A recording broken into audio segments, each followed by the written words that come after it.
special privilege.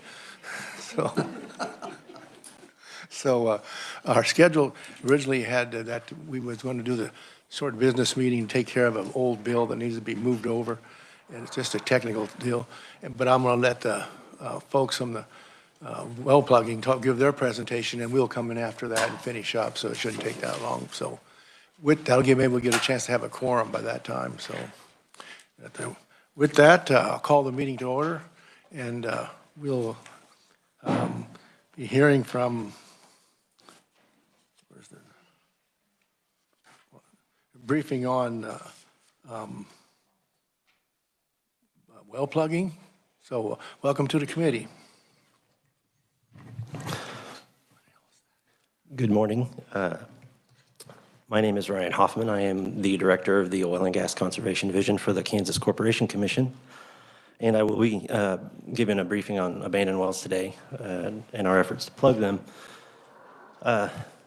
Just by way of background, last night when I was explaining to my kids that I wouldn't be there this morning when they woke up because it takes a while to get here from Wichita, they tried to lay that typical kind of guilt trip on me about, you're not going to be around, you need, trying to get something out of me, essentially, some concession.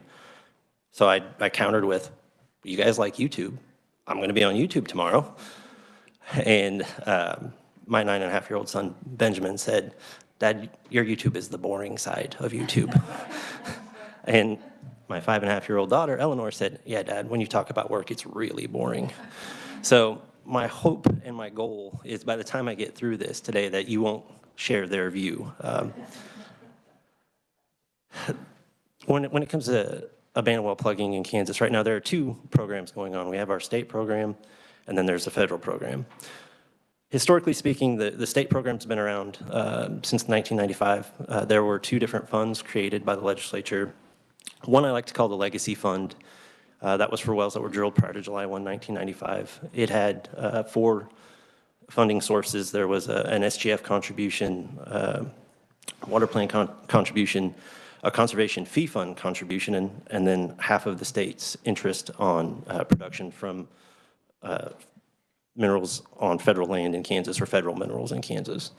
And then the other fund was for the more recent wells, and it was the Assurance Fund, and that was the funds for that were provided from licensing fees.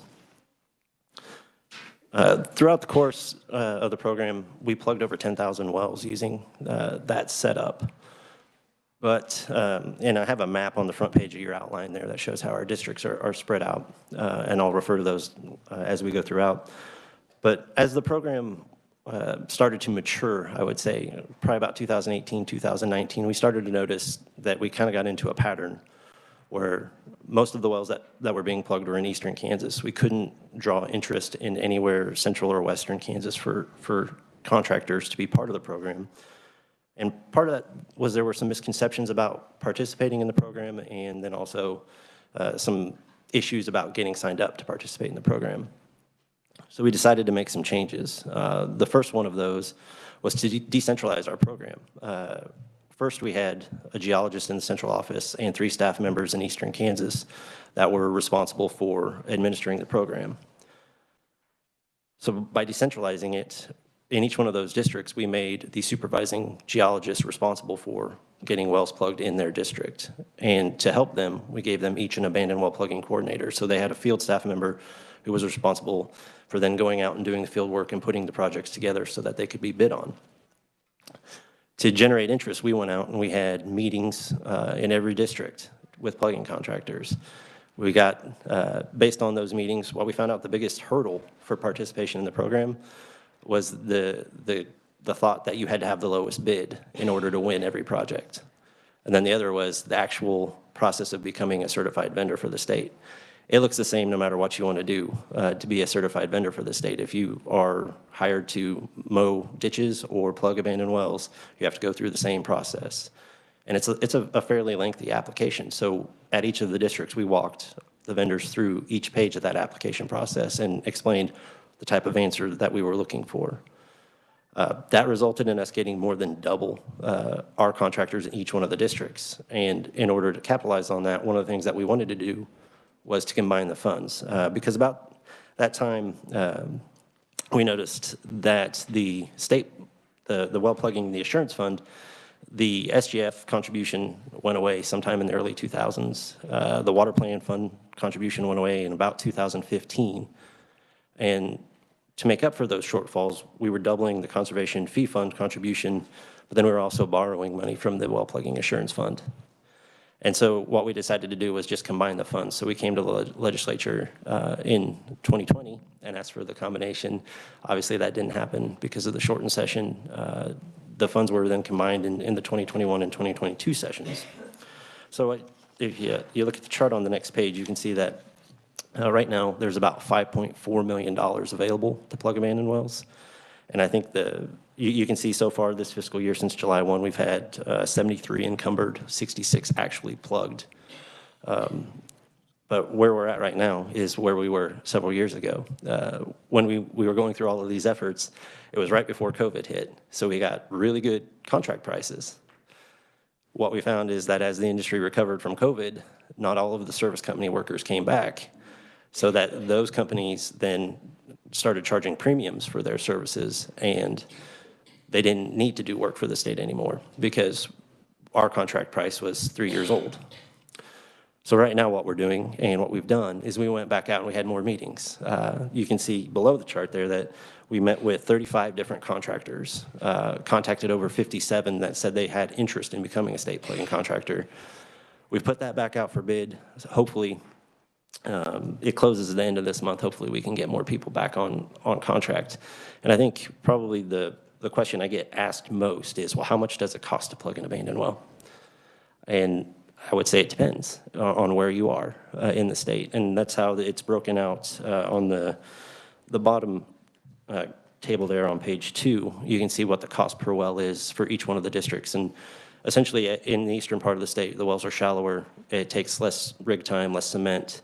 But as you move west in District 1 and District 4, the wells get deeper and take more time to plug, so they're more expensive. I think the second most asked question I get is, well, how many abandoned wells are there? And I would say, well, that really depends as well. We have an abandoned well database that's been in existence since the funds were created, and we've been using it to track our abandoned well plugging. And there are, I think as of this year's legislative report, there were 5,209 that were in that database. And we call those wells well records requiring action because some of those, we have documentation that a well existed, but they may not have had a field check since the 1990s. So we need to get people back out to look at those. But then there's another subset of wells that are in our existing well database that are associated with licenses that have expired, and the wells never got taken care of. They never got transferred, they never got plugged. So with those, there were roughly 6,300. So if you were to ask me, I would say it probably ranges anywhere from 6,000 to 11,000, depending upon where we are. And the difference between those two will be important as I talk about the federal funds. Some of the things that we've done to try and help increase transparency in the program is we've updated our website. So now if you have questions about how to be a contractor, how to do anything, it's all right there on our website. And we've also started utilizing Purple Wave for our salvage value. When we plug an abandoned well, we have a lien on the equipment, and we generally will then sell that equipment to help offset the plugging cost. By using Purple Wave, we found that we have opened up that equipment to a brand new market, and given some of the material shortages, it's really helped offset the plugging costs so far. And then I can talk about the federal program now. The bipartisan infrastructure law provided for 3 different types of plugging grants: the formula grant, the initial grant, and the performance grants. Each one of those has 3 different components. There's a federal program for plugging wells on federal land, a state program for plugging wells on private land, and then a tribal program for plugging wells on tribal land. There are some distinctions in the programs, and I'll point those out here shortly. But you can see there the third point, all the different things you can use that money for. Generally speaking, 10% of the grants can be used for administrative purposes. What that means exactly is still kind of up for clarification from the Department of Interior. the important thing, though, is that states that have existing programs can use their existing programs to utilize the funds, and that the Department of Interior Secretary has limited discretion in how to distribute those funds. And I've bolded and underlined the Davis-Bacon Act. I've long been a proponent that Bacon makes everything better, but it doesn't necessarily when it comes to these federal grants. The Davis-Bacon Act is a federal Fair Wage and Labor Act that applies to construction projects of over $2,000. And if you're like me, you're probably wondering how plugging an abandoned well qualifies as construction. The answer is because Congress said it did in the bipartisan infrastructure law. I'll talk about the performance grants first because that's the one I really know the least about. We've gotten zero guidance on that so far. There are two different types of performance grants.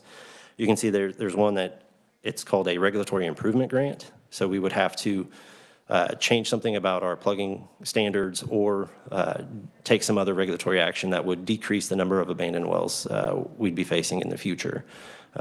Some of they're listed there, increase financial assurance, change temporary abandonment requirements, those type of things. And as you can see, we could get up to $20 million. One of the caveats with that is if we had done something in the last 10 years, we can still apply. But then the other part of that is if we ever change anything for the next 10 years after receiving the money, we might have to give it back if it makes it weaker. Then there's the matching grant, and that's as simple as it sounds. There's a formula for how many wells we plug or how many we budget to plug, and then that versus our prior 10-year average, and the difference is available to each state up to $20 million over the next till 2031. And as I'm talking about the federal grant program too, that's an important date to remember, is September 30th, 2030, because that's when all the money goes away. So everything that we're doing has to be done and paid for, and all of the reports that we're doing have to be done prior to that date. The initial grants, there are two types of initial grants. There's a large initial grant, and that's up to $25 million. And then there's a $5 million initial grant. The difference in those was primarily timing and when we had to apply for them and ask for them. But beyond that, with the $25 million, once we applied for it and were awarded the money, we had to have 90% of the funds obligated within the first 90 days. And obligated from a state perspective, at least a state agency perspective, meant under contract. When we met with the Department of Interior the first time before any of this was going on, they meant the wells were plugged and that we had an invoice and we needed to have it paid. So my initial reaction to the $25 million grant was there's no way that we would be able to do this. But thankfully through the IOGCC, we were able to come together with the Department of Interior and show them that each state agreed obligate meant get under contract. So we went ahead and we applied for the $25 million grant and were awarded that.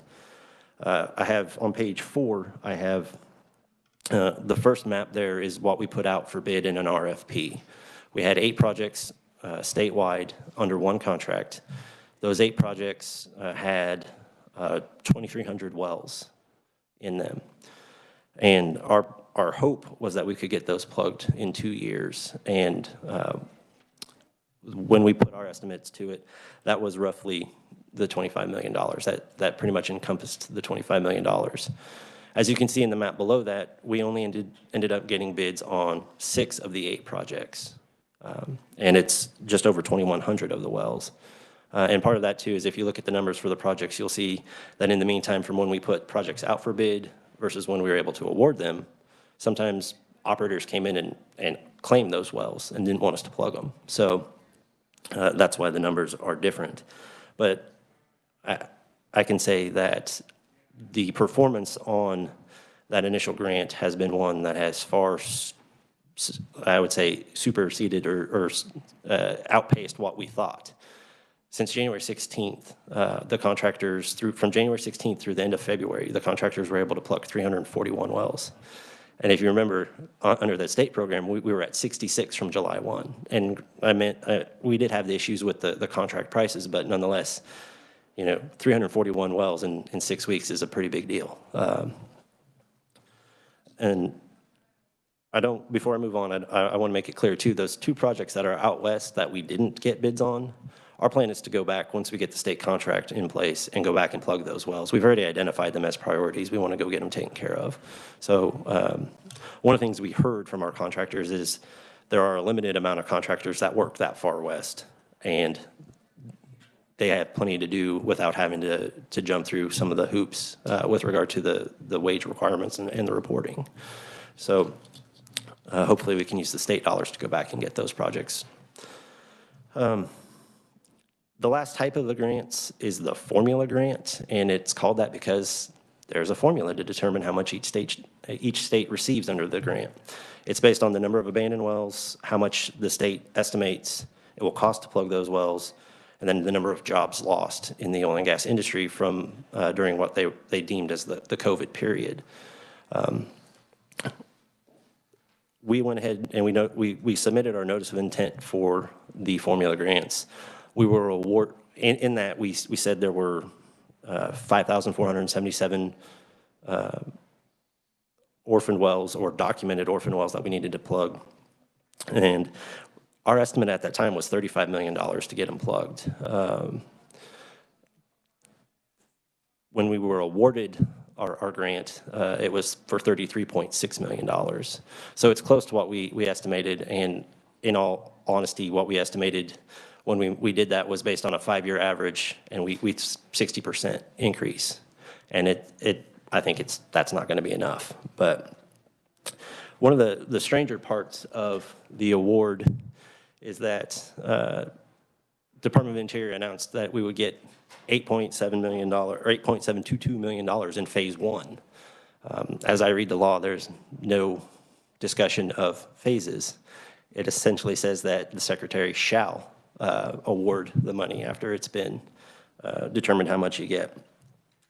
The Department of Interior has told us that they are looking at how to best redistribute the funds, because they wanted to see how states spend them. They didn't want to just say, well, you're guaranteed this much money and then have states not utilize the money.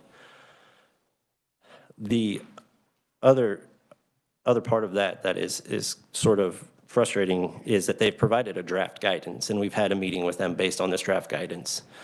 We will be filing comments to that draft guidance before this month is over. But some of the issues we have with the draft guidance that's been provided, for lack of a better term, there's a lot of overreach.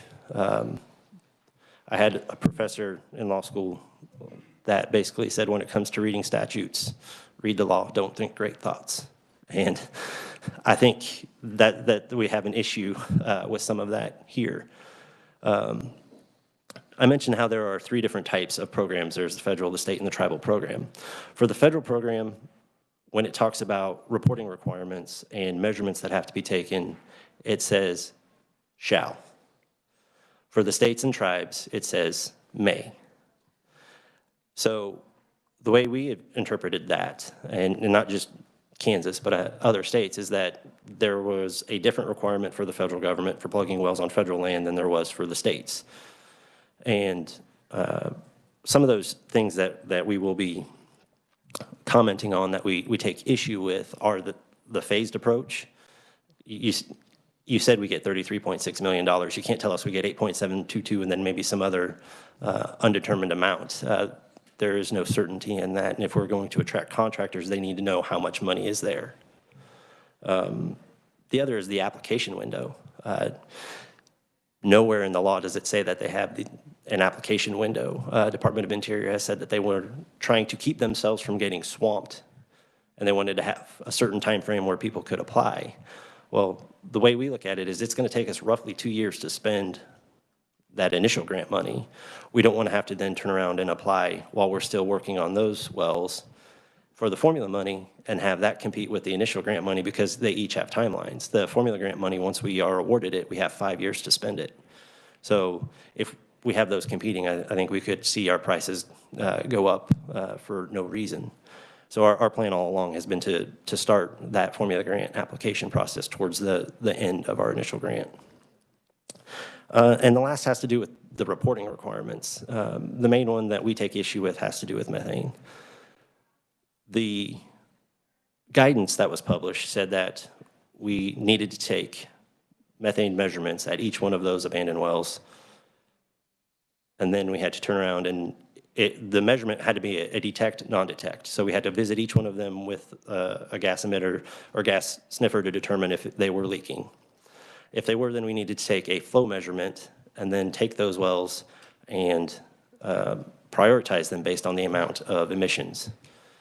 I mentioned 5,000 wells. That's a lot of measurement to go out and do. And from the states that we've talked to that have looked into this, they talk anywhere from $3,000 to $10,000 per well.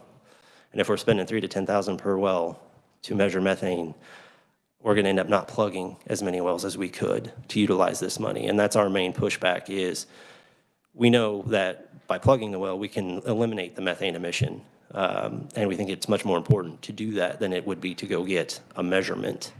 And so that's one of the areas that we are pushing back on with regard to the guidance. There are 2 more meetings with regard to the guidance later this week. I'm hopeful that the Department of Interior is coming around on that. Having said that, that's basically it. I can open it up for questions, but one of the things that I am remiss in doing here is I did not mention that as part of that restructuring process, one of the things that we did keep a position in the central office. And we have an abandoned well plugging account manager. And she did an amazing job throughout all of this. And I think she deserves all of the I guess the good positive reviews you could give, because she did all of the work, and her name is Lonnie Reese, and I would be remiss if I didn't at least thank her for what she did throughout this process. Thank you, Mr. Hoffman, for your report, and we'll take some questions now. Sure, absolutely. Committee, any questions for Mr. Hoffman? Senator Reichman. Thank you very much, Mr. Chairman, and thank you for your presentation. There was a lot more than I expected. I was trying to follow all this, and sounds like quite a challenge to go through the hoops to try to get these grants and everybody working. So I would like to back up and make some real simple questions of more elementary. One, why do you plug them? How do you plug them? The wells. Secondly, you pretty well answered it, but since I'm in the 1st District, I would like to know why none of them are plugged there, and I think you already did. You picked it up through there, but I'd still like to have a simple, short, concise answer if that's possible. And now that'd be it for right now. Thank you. I'll start with your second one first and say that what we were told is there was enough work that they didn't want to go through the hurdles. But beyond that, maybe if I can put a positive ending on that, is that when we did have our meetings, one of the places we went was Dodge City, and we had 27 individuals show up to that meeting. It was, I think, 13 different companies, and they were interested in becoming state pluggers. None of those people had participated in the state program before. So my fingers are crossed. The eternal optimist inside of me says when this contract closes, we're going to get at least 1 or 2. So we'll have some people in that area. Going back to the why do we plug them, how do we plug them? We prioritize them based on their threat to groundwater, surface water, or public safety. And our geologists determine that. And how they're plugged depends on where you are throughout the state. Some of the shallower wells, they may just fill with cement. As you go further west, they'll stage plugs to protect the usable water. But essentially, it really varies by the geology. Any other questions? Thank you, Mr. Chair, and thank you for this. I've heard a lot about abandoned wells over the years, and this opportunity that we have now for increased money is going to be very helpful to addressing those issues. So you talked about the methane, and obviously the federal government is wanting to do what it can with regard to climate change, and we do know that methane is a very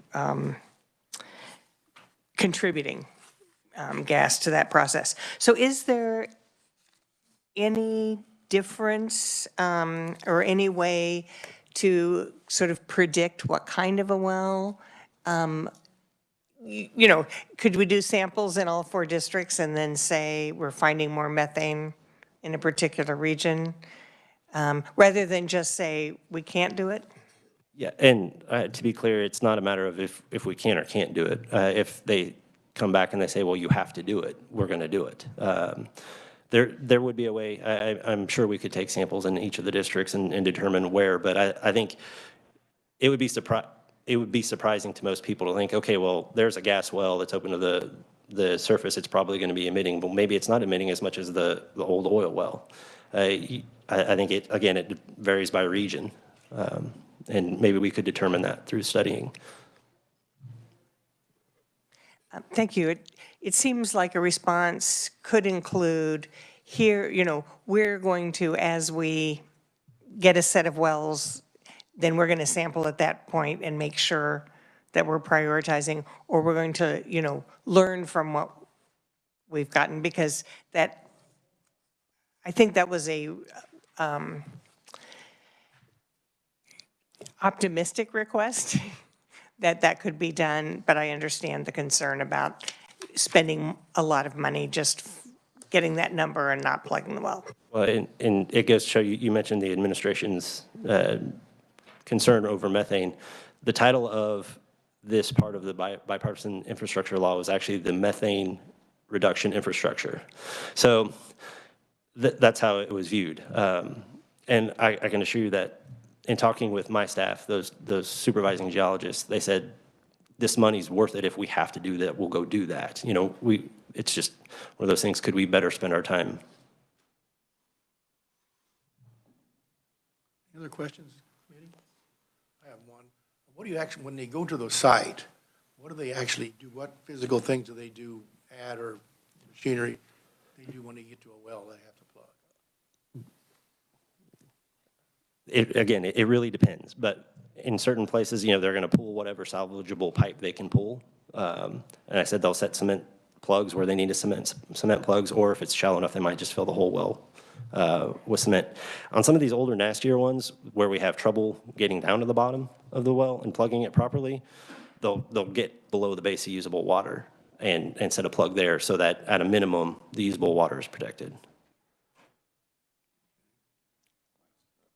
Senator Fagg. Thank you, Mr. Chairman, and thank you for your presentation.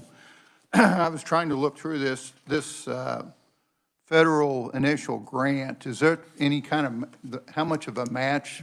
What kind of project are we really getting into here? There's no match on that one. When we applied for it, we were awarded $25 million. We've got $25 million sitting in an account right now. Actually, less than, it's 24 something. We've spent over $2 million of it already. The chart on the last page, I think shows that, you know, through the end of February, we'd plugged 341. Our cost estimate there is $3.3 million. We've been invoiced for 264 wells and spent $2.6 million, or paid $2.6 million in invoices already. So as much, we don't have to put any money into that one. Sorry, that was a long way of answering your question. Thank you. Anybody else?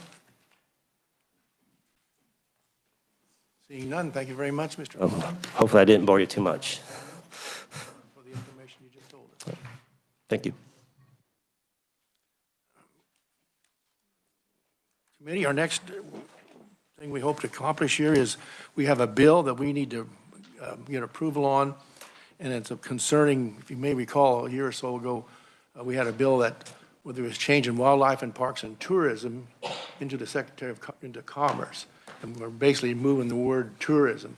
And I guess the length of the task was how many thousand pages they had to follow up, and all those words had to be eliminated. So that process is done or close to it. And so we need to, our next move is to get that, put that bill out of place because it's sitting there and it doesn't have anything. So we will call the meeting to order for the purpose of hearing House Bill 2332, and we'll ask the reviser to explain the bill. Welcome to the committee room. Thank you, Mr. Chair, and good morning, committee. I don't know if I need to add a whole lot to the explanation that the chairman provided, but I will do so anyway. As the chairman indicated, in 2021, Executive Reorganization Order number 48 transferred the Division of Tourism and the Office of the Director of Tourism that had been put in the Department of Wildlife and Parks way back in 2011. The ERO 48 transferred that to the Department of Commerce. This bill is the trailer bill for that. So it makes technical amendments to reflect the current name and organization of the Departments of Commerce and Wildlife and Parks as a result of the ERO. So most of what you'll see in the bill is changing the statutory references, as the chairman indicated, from Wildlife, Parks, and Tourism back to Wildlife and Parks. It moves the tourism provisions or corrects the language and says now that's the Department of Commerce. And there's other technical updates to conform with current drafting practices. The bill would take effect on July 1 and pass the House on a vote of 122 to 0, and I'll be happy to answer any questions. Okay, thank you very much, Tamara. Questions? Senator Pack. Thank you, Mr. Chairman. In reading through the bill, I noticed in section 115, actually, but I did notice throughout the bill, and it may just be, as you'd mentioned, current drafting practices, but the word which throughout the bill is frequently changed to that. Can you help us understand why previous revisers thought it was proper to use the word which, and now we're using the word that? Yeah, so just like our verbal language evolves over time, so does written language. And so what was proper, 30, 40 years ago has sort of shifted over time. And so our editing department in the revisor's office, I believe about 3 or 4 years ago, decided to, as we lovingly call it, go on a witch hunt and remove all of the witches and change them to that where appropriate. Okay, I guess that's subject, Mr. Chairman, to interpretation. Not a big deal to me, but I was just curious because in some of these, I think the word which fits better, but I'm not going to be contentious on that. Thank you. We won't put you on the record, for sure. Anyway, any other questions for the revisers? Senator Francisco? Thank you, Mr. Chair. So we had a discussion on the Senate floor about which and that. I don't know if you were there for that, but my understanding is that the revisor's office recommended that to make a bill conferenceable, we change those words. If the revisor's office has a recommendation, can you share with them that let's figure out another way to make a bill conferenceable and not have to come back and change it back again when you make other changes? I will take that note back downstairs. Any other questions for the revisor? None. Thank you very much, Tamara. Next, we will ask for any, if their bill has any proponents. And according to Rachel Willis from the Kansas Department of Commerce, welcome to the committee. Rachel. Good morning, Chairman, members of the committee. My name is Rachel Willis. I'm Director of Legislative Affairs for the Department of Commerce. As it's been stated, this is a very just technical cleanup bill. So July 1st of 2021, Kansas Tourism became its own independent division within Commerce. And so this bill just reflects that change. So I'll stand for any questions. Okay. Any questions for Rachel? Senator Fagg. Thank you, Mr. Chairman. Thank you, Rachel, for your presentation. I was wanting to understand when they changed from the Department of Wildlife and Parks to Commerce, that went from fee fund to SGF, or was FGF funding tourism? I've always heard Wildlife and Parks fee funded. Right. I just wondered how the funding's following here. Yeah, so I believe it's all the same. So I believe it was still always funded the same way as it has been in the past with Wildlife and Parks. So I don't know. I'll have to get clarification whether that's EDIF funds or state general funds. They do operate on some fee funds as they sell, kind of various swag and that sort of stuff, but not completely.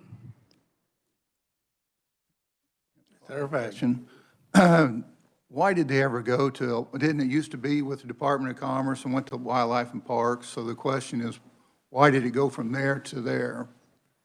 Yes, so Senator, that was well before my time, so I can't speak to that move. I can tell you the reason why it was moved back to Commerce was that there was just lots of input from various stakeholders, whether that was business, our destination marketing organizations, and just other key industry partners as folks were traveling out and getting feedback as it relates to tourism and the Division of Tourism. And so based on that feedback, the administration sought to move it back to Commerce. So we think it blends nicely with our economic development work. Thank you. Any other questions for Rachel? Senator Pack. Thank you, Mr. Chairman. I will ask the conferee since she's before us, but this may be more of a question for our reviser.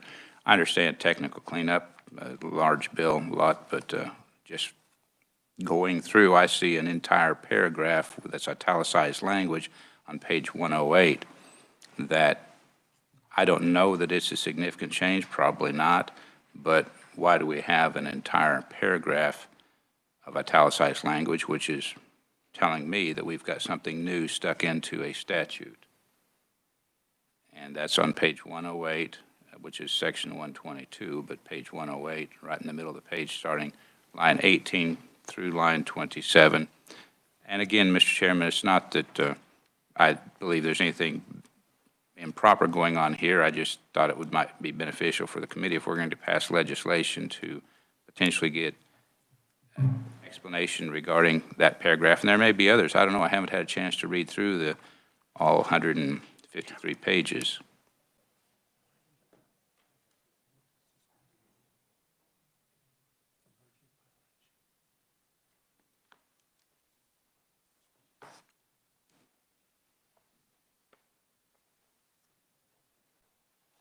Anybody else, committee? Seeing none, Rachel, thank you very much. Next, we'll ask if there are any other proponents. Mr. Chair, I'm sorry, I thought we might get a response to that. And I know that staff has copies of the bill and has looked at that page. So I'm wondering if we could at least get a response before we move on.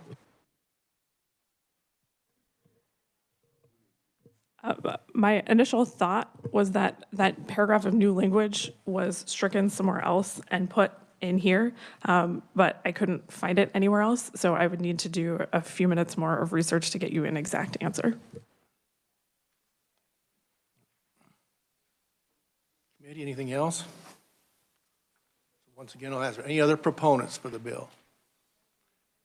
Seeing none, any opponents need to talk today yet? Seeing none, any neutral want to testify? Thank you very much. Seeing there is no other business, we will, I'd like to have this, we want to take emergency final action so we can move this on and not bring it up later. So without objection, I would suggest that we call an emergency and suspend the rules for final action. So I need a motion to pass out the bill favorably. You want to vote on final action? I would prefer not to vote on final action because there is this new paragraph, and I think it'd be interesting to know if it came from someplace else. It doesn't seem to be dangerous language. It's encouraging and promoting the traveling public to visit this state, but since that question has been asked, I would like at least a little time to see it answered. And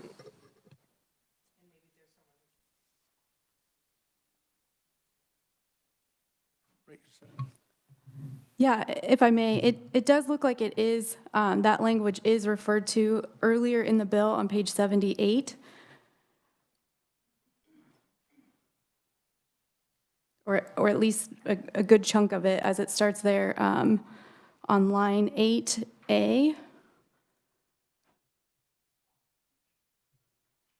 So under quick review, it just looks like to me that it is just being moved and kind of duplicated in some senses so that it can refer specifically to tourism within commerce. But of course, defer to the experts.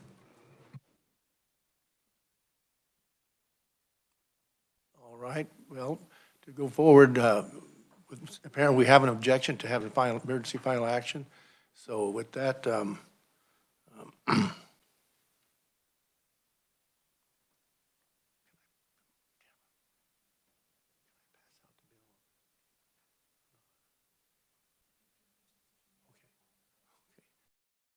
been informed that the reviser has got it figured out here for us, so we'll just,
Senator Reichman.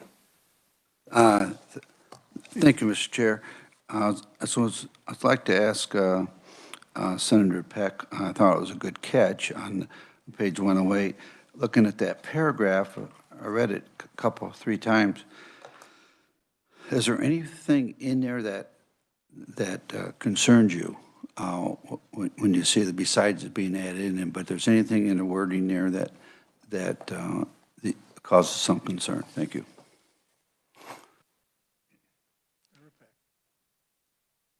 Thank you, Mr. Chairman. Well, the answer would be no, as far as any of the wording. And again, as stated, I don't think that there's any ill intent. I'm just curious as to why that paragraph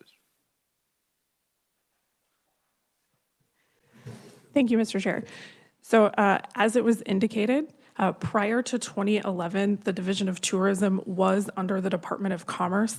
And prior to 2012, when the 2012 trailer bill for that executive reorganization order was enacted, this language was in this statute.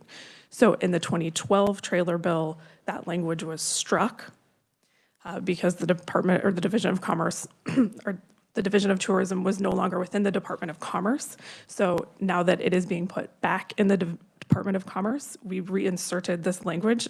This is a duty of the Department of Commerce now, and it hasn't been for the last 12 years or so. So it was taken out in 2012 following the ERO in 2011, and we're putting it back in following this ERO.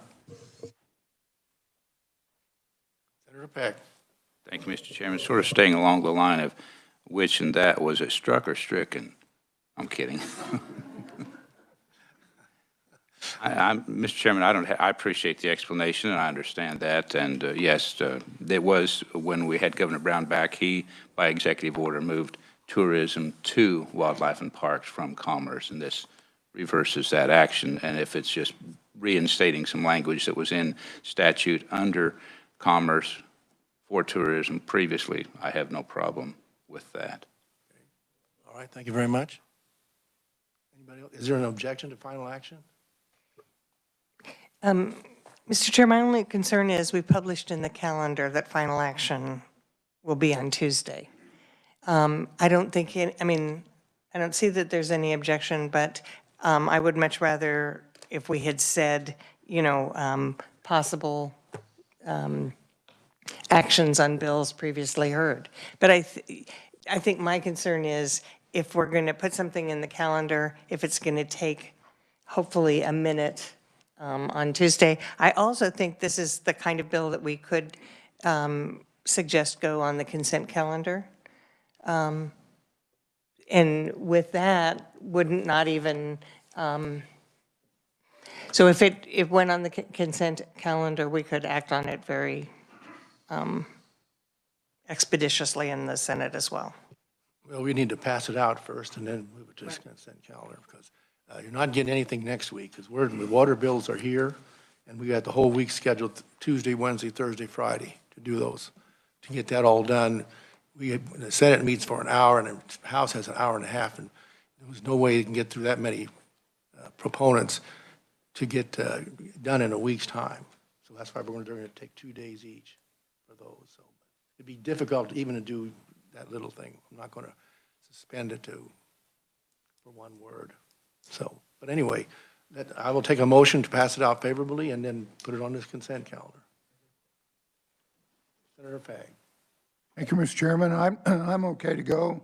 The only question that I would be kind of wondering is when you look like starting on line 23 through there, it talks about the Kansas Water Office, Department of Transportation, lists of some agencies that wasn't in that earlier part. So I'm kind of questioning how the funding goes through this kind of thing. If they're going to go out and promote, are they all going to have their own budgets doing tourism? Or somebody might explain to me a little bit how that ties in where it is in the front part of that.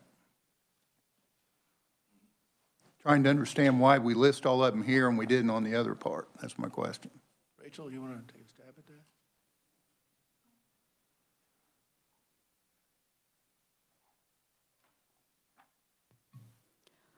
I'm sorry, Chairman, and committee members. I think that, again, that's a question for the revisers on that specific piece. And I don't know as far as other budgets and promoting tourism.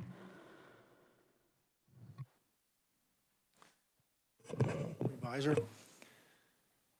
I can't speak specifically on this piece to the budgets of those agencies. The only thing that I can see is then the language that existed prior, as I previously explained, listed all those same agencies that would work with the Division of Tourism.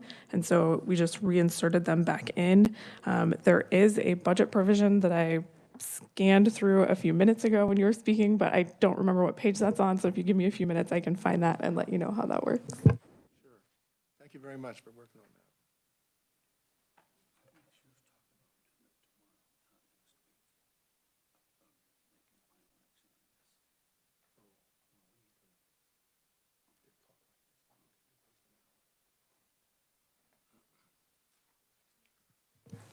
Advisors?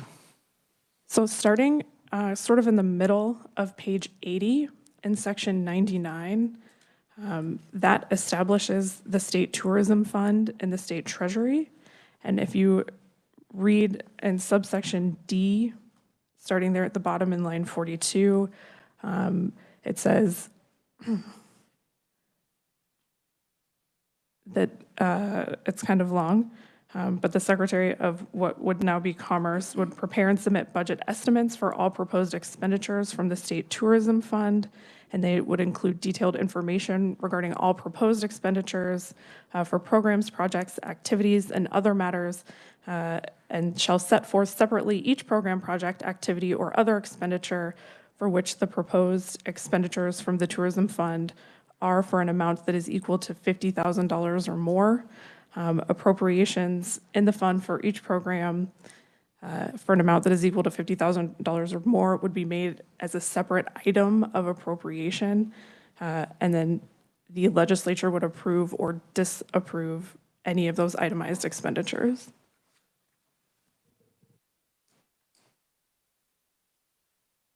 Any other questions? Senator Peck. Thank you, Mr. Chairman. I'm curious now when I look at this because it says that the department may request other state agencies and then it lists just a few. I wonder why it even has, because it says including but not limited to, so why does it list any? Could it, I'm not trying to make this comfortable, Mr. Chairman, but if we struck the language, starting with including, and clear down through parks, then it would just read that other state agencies for assistance and all such. I don't know why we're listing just 3 particular water office transportation, wildlife, and parks, when there are a myriad of state agencies that Commerce may contact. And I realize it says it's not limited to, but just a question. It doesn't really have anything to do with the funding like Senator Fagg was asking about, but. Francisco. Thank you, Mr. Chair. I think that's, certainly it would work if you struck those, but I think that the one reason that tourism got moved from commerce into wildlife and parks is the significant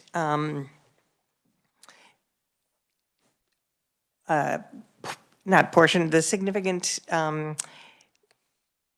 the significance, I guess, of wildlife and parks in tourism itself.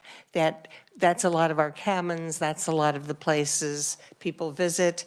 Certainly, the Department of Transportation has set up scenic highways and byways throughout the state, encouraging people to take perhaps a different route by indicating that this is going to have be a more scenic route. So I think it helps to list those three things. I was trying to figure out what the water office did, but I'm if you think about it, boating and other recreational activities on our reservoirs are particularly important to the state. So I think I can see those three. That I like having those there because I think it starts someone's imagination in terms of those connections. I still am interested in kind of knowing a little more about the fee funds. Wildlife and Parks fee funds were limited to, fishing and hunting. So I'm guessing there were some other state funds in the budget during that time, but I'm trying to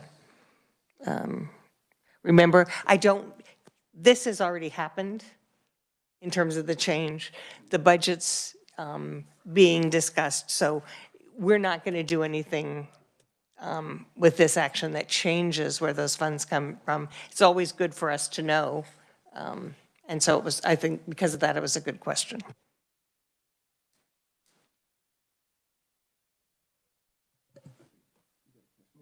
Senator Fagg. Mr. Chairman, I have no objection to moving. Do we need that exact wording in our motion? I'd make the motion that you wanted us to make there. Motion was to pass it out favorably. Favorably, but there was something about, you had some wording before that. Does that need to go in the motion or not?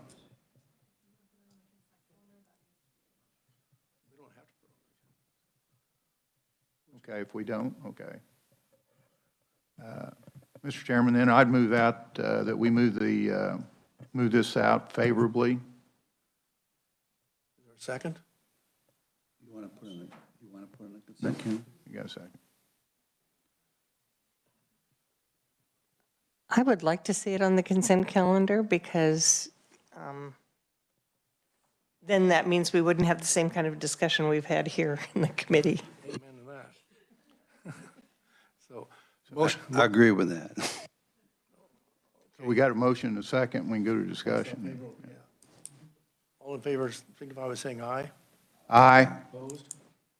Motion carries. May I be recorded as abstaining? Are you still going to put on the consent calendar? Does somebody want to make the motion to do that? There ain't no need for that. Was that part of the motion? It was not.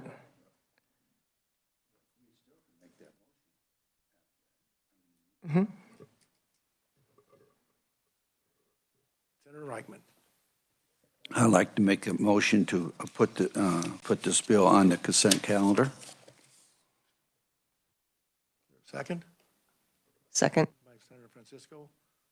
Any discussion? Why do we feel we need that? Okay, because we got a lot of stuff going on this week too, so I'm just thinking this is kind of moves this on. And how big an issue is this compared to other things? So that's where I'm coming from. We've already waited 2 years to get to 1,900 pages. Yeah. So So that's another 19. that's where I was coming from. So we have a motion on the floor. We're going to vote. Putting it on the consent calendar. All in favor signify saying aye. Aye.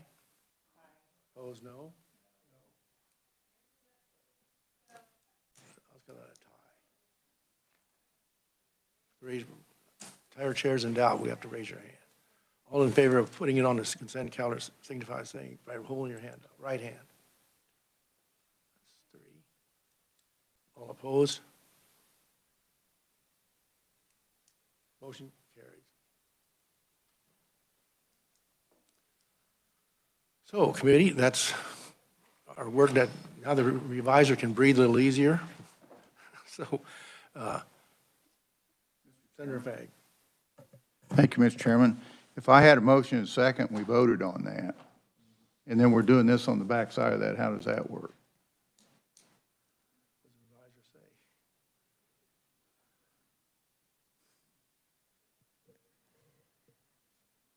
Mr. Chairman, this is your committee, and you get to establish the rules. It'll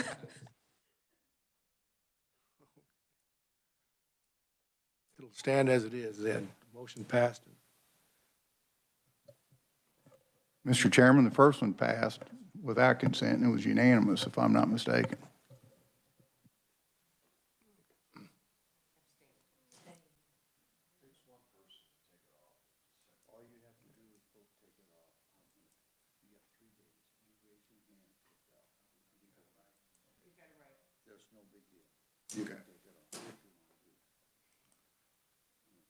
So right now, we're not on this consent calendar. Right now we are. Okay.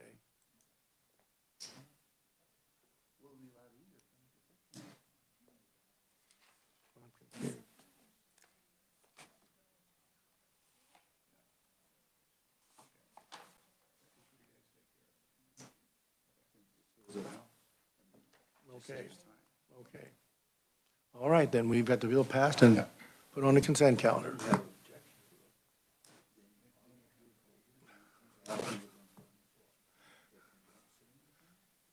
I'm going to say something. We're adjourned.